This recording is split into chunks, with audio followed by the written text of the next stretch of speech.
banyak sekali pengetahuan tentang Ulus yang kita gali. Jadi saya bersama anak-anak peserta BBM itu ya akhirnya melengkapi pengetahuan ini sehingga benar-benar bisa dituangkan menjadi sajian yang menarik.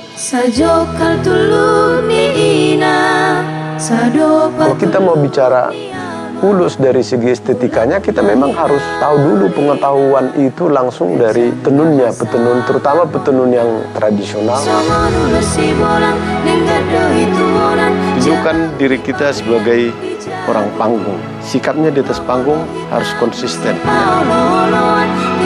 Nyai Hasagian dengan tema Ulus dan petenun menceritakan ya seorang petenun bernama Lakitang. Ya, disukai oleh Patundal, tapi si Patundal tidak menyukai pekerjaan Lakitang sebagai petenun.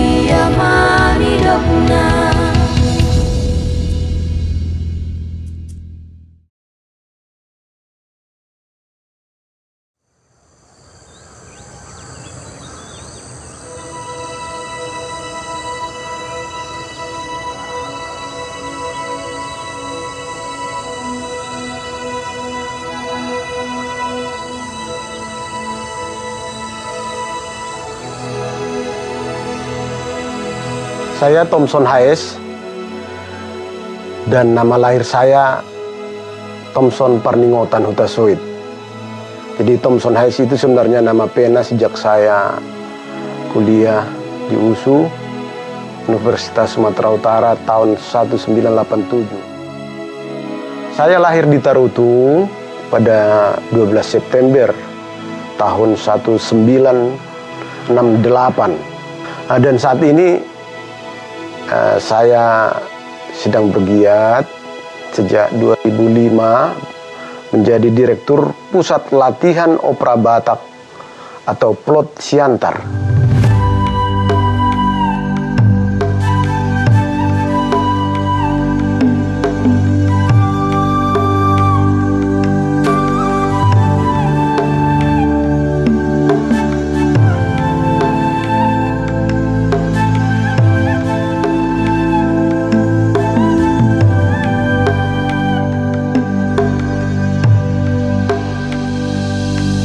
Sebelum di Plot, saya banyak aktivitas berteater dan buat kelompok-kelompok teater seperti komunitas pemetaan teater Padang Bulan.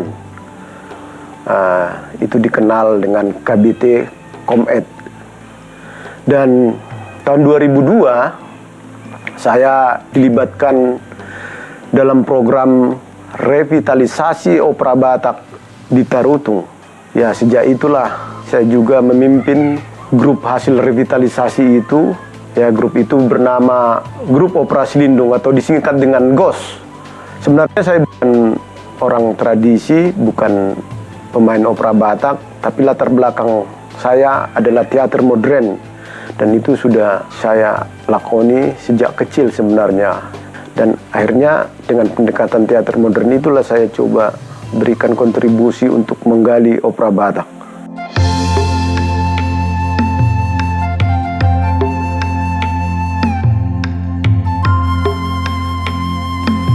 Dengan opera Batak ini, saya mengembangkan pengetahuan-pengetahuan saya untuk berteater, menggali sumber-sumber penciptaan lewat opera Batak juga. Dari proses yang sudah saya lakoni, baik berteater dan terjun menggali opera Batak ini, beberapa penghargaan boleh dikatakan sudah saya terima. Dan tahun 2016 saya diberikan anugerah kebudayaan oleh Kemendikbud sebagai pelestari opera Batak. Itu tahun 2016.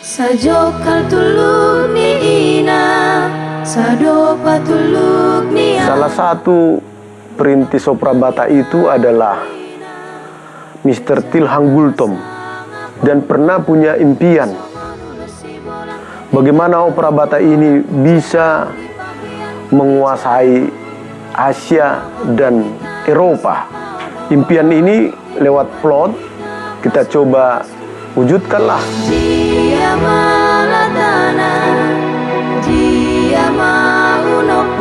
Sampai saat ini Plot sudah produksi pertunjukan ada 30-an lah, termasuk cerita-cerita opera Batak yang terdahulu dan cerita-cerita yang baru. Jadi salah satu karya yang sudah kita pentaskan ke luar negeri, terutama ke Jerman, adalah Perempuan di Pinggir Danau. Khusus tahun 2018, ya saya ada juga menulis naskah opera Batak yang berjudul Nai Hasagian.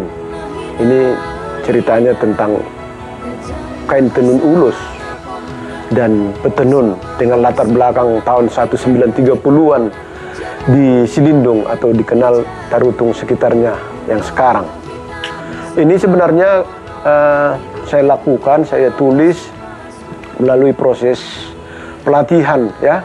Ada program belajar bersama maestro. Pihak kementerian dan UPT-nya seperti BPNB sudah menganggap saya maestro. Ya sudah, terima kasih, syukur. Saya menularkan pengetahuan opera Batak kepada peserta yang terdiri dari 6 siswa-siswi SMP di Tarutung dan sekitarnya. Sajokal tuluk ni ina, sado patuluk ni ama, bolak nahina ulina. Kalau kita mau bicara ulus dari segi estetikanya, kita memang harus tahu dulu pengetahuan itu langsung dari petenunnya, terutama petenun yang gedokan, ya, yang tradisional. Nyon, hapulotan, hatulungan,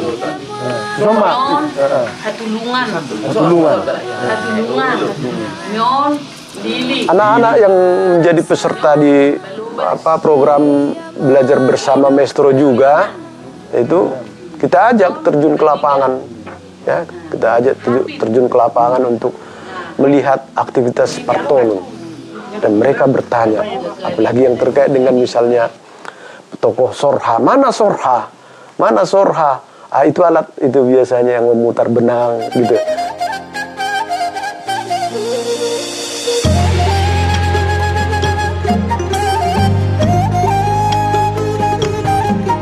Kita mau menulis naskah malam ini, semua tokoh-tokoh atau pemeranan sudah kita urutkan, jalan ceritanya sudah atau sinopsisnya, baru apanya sudah kalian tahu dari bagaimana dari awal sampai akhir yang harus dibuat. Jadi ada berapa tokoh di situ? Ada 30, ya.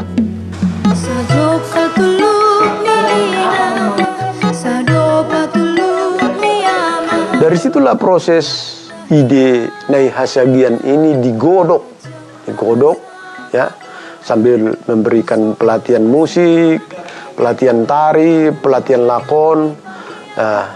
Saya menggali bagaimana ini biar menarik tema ini dalam pertunjukan itu.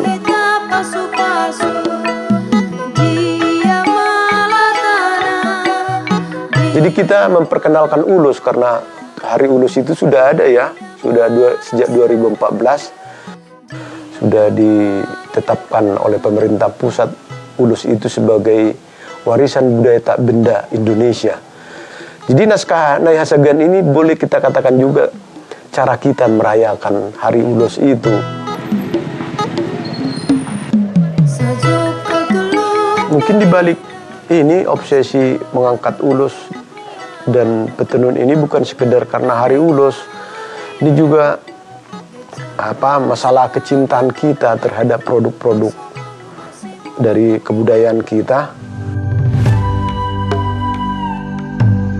Judul naskah dan pertunjukan itu saya pilihkan dengan judul Nai Hasagian. Nai Hasagian, terpisah dia. Bukan Nai Hasagian. Kenapa tidak Nai Hasagian? Atau kenapa Nai Hasagian? Ya, partonun itu kata klasiknya memang Nai Hasagian. Iya. Kalau dia perempuan, si Boru Hasagian. Kalau laki-laki nggak dibilang si Bawa Hasagian, tapi orang Nai Hasagian. Jadi kita masih menduga kalau digunakan Nai Hasagian itu lebih netral. Ini bukan soal penulisan, tapi bagaimana diucapkan? Nai Hasagian. Kalau saya buat Nai Hasagian, kesannya sudah feminim, sudah perempuan. Padahal ada istilah mewakili perempuan kalau dia petenun, ya, petenun. Go Siboru Hasagian. Ini kita melihat lagi Hasagian, sagi yang bisa menyagi. Jadi judul ini adalah keputusan sastra. Masih bisa diperdebatkan dari segi bahasa, penulisan yang wajar untuk Nai Hasagian. Kira-kira begitu. Jadi Nai Hasagian dalam konteks pertunjukan opera Batak dan naskahnya ini adalah keputusan sastra. Di opera Batak Nai Hasagian, saya ikut untuk menata kostumnya, di mana kostum yang kita gunakan itu semuanya kostum tenun yang sudah ada dari dulu. Salah satu ulos yang kita kenakan pada saat pertunjukan Nai Hasagian tersebut adalah ulos bolean, di mana ulos ini ada bolean yang bisa dipakai pria dan ada juga tidak bisa dipakai wanita. Nah, jadi bukan hanya ulos yang ditenun saja yang kita kenakan pada saat pertunjukan, tapi ada juga ulos modifikasi. Modifikasinya itu seperti ulos bintang maratur ataupun sibolang, karena mengikuti perkembangan zaman, ulos tersebut sudah banyak dimodifikasi agar lebih menarik orang-orang untuk mengenakannya kembali.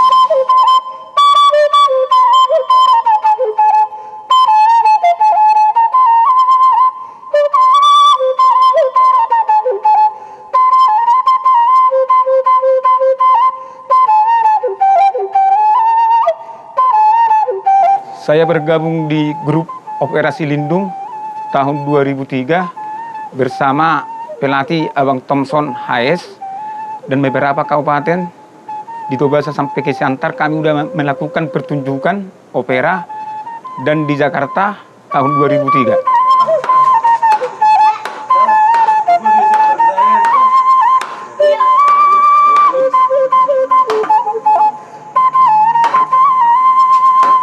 Juga kami di tempat ini udah pernah membentuk suatu sanggar yang namanya Sanggar Seni GBU 5. Di mana sanggar itu berperan sebagai khususnya pembuatan alat-alat musik dan pengerjaan gora-gora Batak dan ukir-ukiran.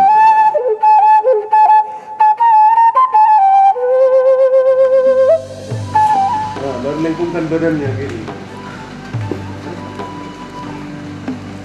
Oke, terus dua ini. Tarik nafas. Hitung setengah dari usiamu. Bertahan ya.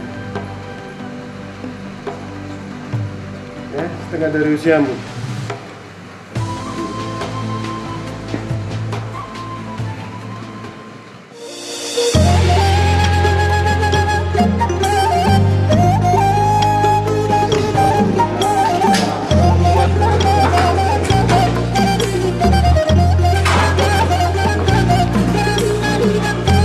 Saya bergabung di Plot, saya sudah banyak memiliki pengalaman untuk mengikuti pertunjukan di berbagai daerah, dan itulah menjadi modal saya sebagai penata artistik di Opera Batak Nai Hasagian.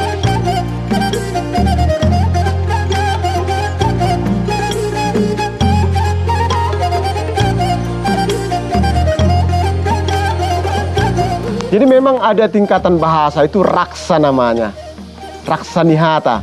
Jadi Nai Hasagian ini bagian dari raksa nihata di katakanlah klasik atau hadatuon, bagian dari raksa nihata ritual.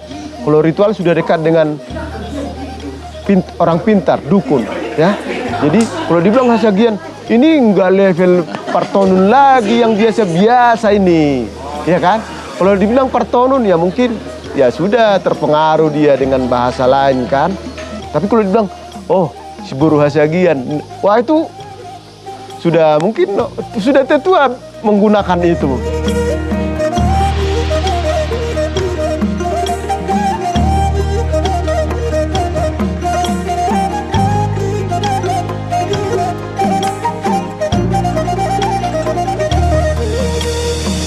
Tunjukkan diri kita sebagai orang panggung. Ya, orang panggung, attitude-nya di atas panggung, sikapnya di atas panggung harus harus konsisten. Ya, kita main di atas panggung. Terima kasih kita semua. Oke, selamat bermain ya.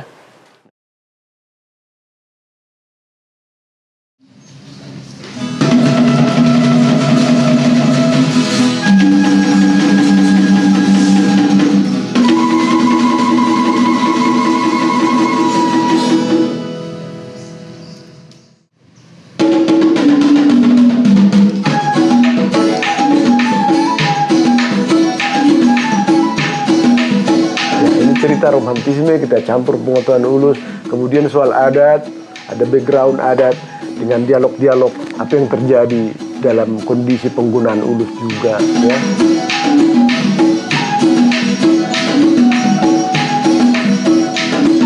Nyai Hasagian dengan tema ulus dan petenun menceritakan ya seorang petenun bernama Lakitang yang ya disukai oleh Patundal, tapi si Patundal tidak menyukai pekerjaan si Lakitang sebagai petenun.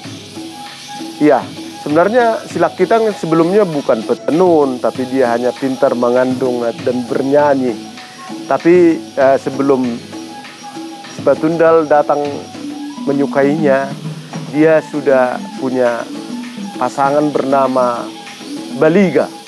Baliga ini keluarga petenun, dan Baliga ini juga identik dengan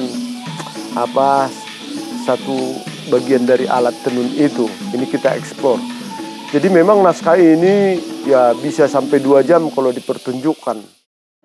Yang mana lah di antara semua ulus ini kupakai ya? Ini ulus. Jadi Nyai Hasagian ini naskahnya bertemakan atau menceritakan ulus dan petenun. Jadi saya sengaja membuat ada suasana di rumah Opung Legot. Mereka menggambarkan mereka dengan istrinya Buru Namora mau ke pesta.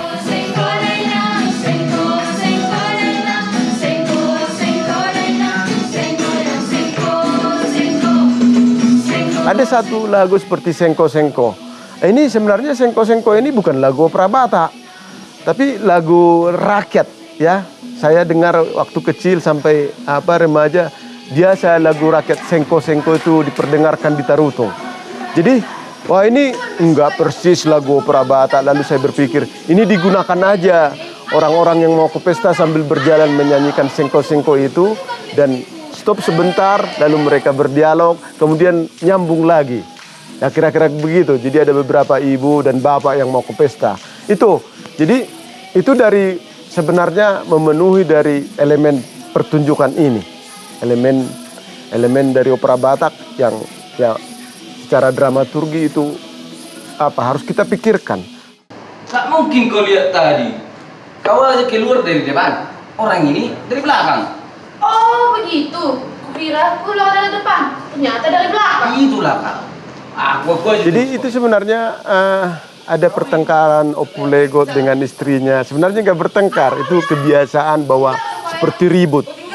Jadi ini dialog-dialog di situ yang kesannya bertengkar. Itu saya tangkap dari ada filosofi di Batak Toba purpar pade do tu di posnya. Jadi kalau bikin rumah ya memang ribut lah. Ada bunyi sana sini, baru lama-lama terbentuklah rumah itu sesuai dengan harapan si pemiliknya atau yang mendiaminya. Itu dasar dari kalimat itu. Ini ulus pesanan siapa? Dari kampung Bariga, seorang raja yang sahurmat tua. Kakanda, tenunanmu kenapa belum rampung? Ada proses memisahkan biji benang dengan kapas. Jadi benang ini kan terbuat dari kapas. Sorha inilah digunakan untuk memisahkan biji kapas dengan kapasnya. Nah itu makanya sorha. Jadi ketika si sorha dalam ketokohan itu dia disuruh menggulung benang. Itu bukan pekerjaanku. Menggulung benang digulung. Itu bukan pekerjaanku. Nah ini sebenarnya harus punya imaji dan pengetahuan tentang kenapa sorha ini. Kenapa dia begitu? Dan itu kenapa anak-anak dibuat, saya buat? Karena ini memang lebih awal dia. Sebelum ada benang, sudah harus ada kapas dan biji kapas itu. Aku seperti Sorham, pekerjaanku memisahkan biji kapas dengan kapas.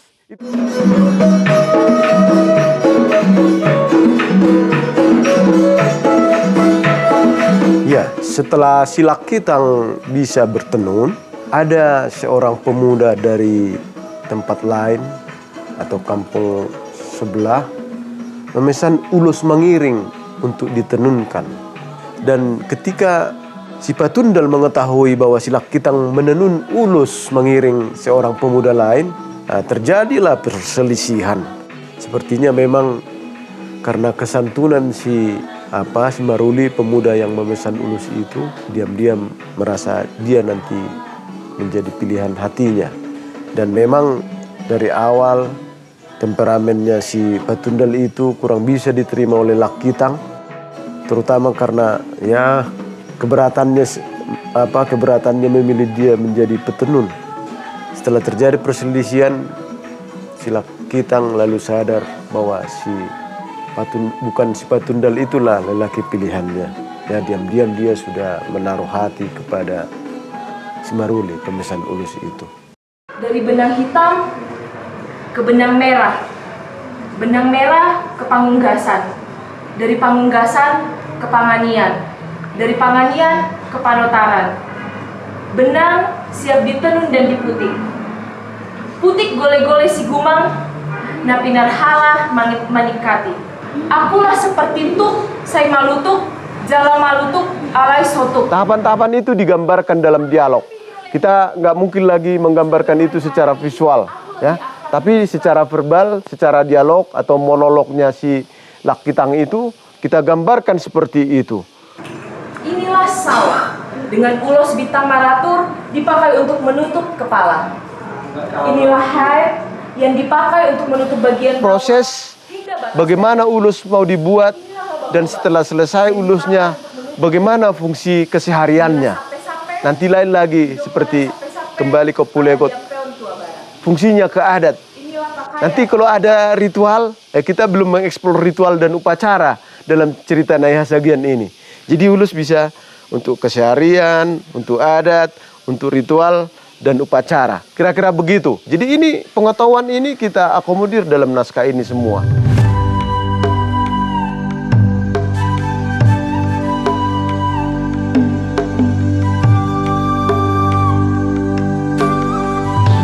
Kegiatan ini diberikan yaitu melalui pelatihan lebih kurang 2 minggu kepada siswa-siswi SMP dan SMA yang ada di Kabupaten Tapal Utara, berjumlah sekitar 30 orang. Dan 20 hari kemudian telah diadakan pertunjukan program Indonesiana yang bertempat di Sopo Pertukuan Kabupaten Tapal Utara.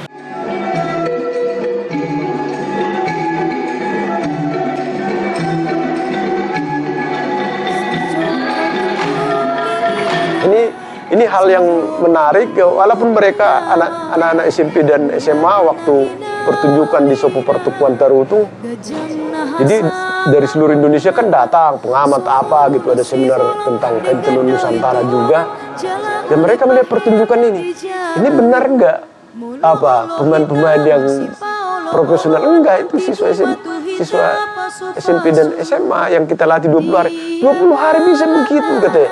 Ya sudah, mereka memang kita lakukan metodenya seperti itu, diskusi, berlatih, turun ke lapangan, pemahaman-pemahaman, kita tunjukkan juga video. Sajokal tuluk ni ina, sado patuluk ni ama, bulak na hinaulina, gajang na hasang aponna. Songon ulos si bolang, nenggado itu bolan, jauh lipahian dijabu, olo-olo hitam masih. Kenapa cerita di Tarutung, Nyai Hasagian itu? Saya sangat akrab dengan kota Tarutung. Selain saya lahir di Piaraja Tarutung, saya sampai SMA di sana. ya. Dan banyak hal yang bisa saya dapat sejak kecil, ya. Waktu kecil saya di PR Raja Tarutung, dan ya di mana tempat-tempat yang menarik seperti saya belajar berenang di kolam air soda di Perbubu. Saya tahu tempat-tempat di mana orang bertenun di saat Nihuta, di Kapsurnapitu, di Simorangkir, dan Juta Galung. Itu sebenarnya pengalaman itu juga yang mendorong saya, pilih saja setting Tarutung, ya, setting petenunnya. Ya, pokoknya Tarutung itu khas gitu, dan nggak bisa saya lupakan selain tempat kelahiran saya dan tempat saya besar.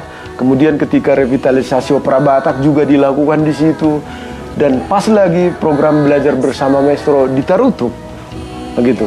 Jadi ya kesannya Tarutung itu memang bagi saya itu ada hubungan yang tidak bisa terlupakan, sehingga katakanlah dedikasi saya juga kepada Tarutung.